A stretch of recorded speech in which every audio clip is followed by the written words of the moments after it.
India आघाडी OBC आरक्षणाचं बली देऊन मुस्लिमांचं तुष्टीकरण करत आहे असं माननीय पंतप्रधान नरेंद्र मोदी वारंवार सांगत आले आहेत आणि आज पश्चिम बंगालचं ओबीसी आरक्षण रद्द झाल्यामुळे हे अधोरेखित झालंय।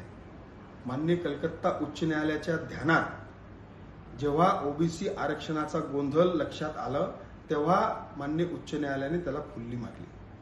अहो, मुस्लिम मतांसाठी ओबीसी लेकरांचं भविष्य बली देत आहेत हे इंडिया आघाडीचे लोक आणि ममता बॅनर्जीच्या खुर्चीला खुर्ची लावून बसणारे हे पवार आणि ठाकरे काही वेगळे नाही।